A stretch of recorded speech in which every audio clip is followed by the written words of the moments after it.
Thank you, Honourable Speaker, sir. I can assure the Honourable Member that it's progressing very well.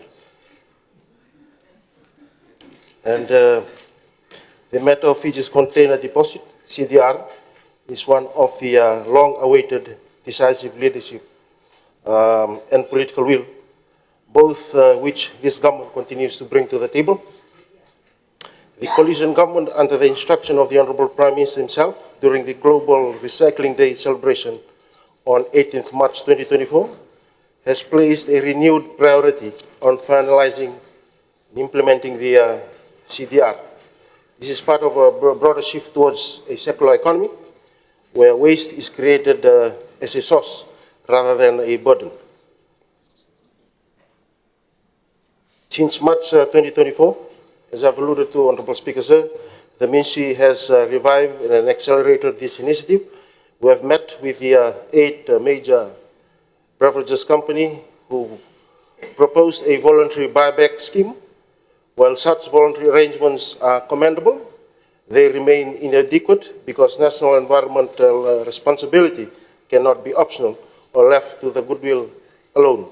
The Ministry has since secured dedicated funding in this financial year, and it's working closely with the Secretariat of the Pacific Regional Environment Program, or SPREP, and the United Nations Environment Program, UNEP, to update and strengthen the regulations to modern standards.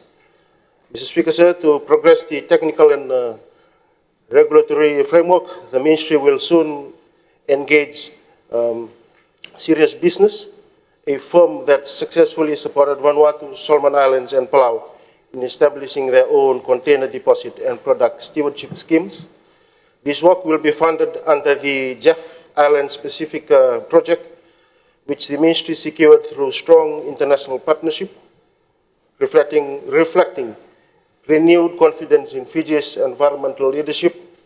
Public and private sector consultation will commence this month, Honourable Kumar, including the beverages producers, municipal councils, waste operators, and community groups to agree on a fair deposit rate and a pathway to manage legacy waste that has accumulated over the years. Mr. Speaker, sir, once implemented, the container deposit regulation will create a new economic incentive for consumers and return beverages containers, reduce the plastic pollution choking our waterways and coastal lines, promote recycling industries and green jobs, and extend the lifespan of our landfills, which are already under pressure. This will replace the limited voluntary return and earn model that currently benefits only a handful of companies.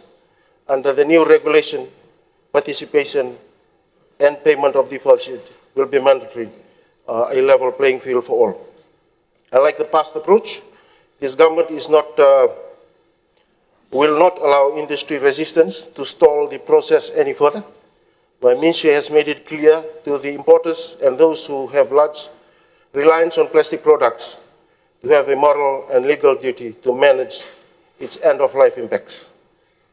The container deposit regulation is just the beginning, and the Ministry is also preparing to expand the stewardship model to other waste streams, such as e-waste, used tires, solar panels, batteries, and end-of-life vehicle components, all of which are growing challenges for our small island nation.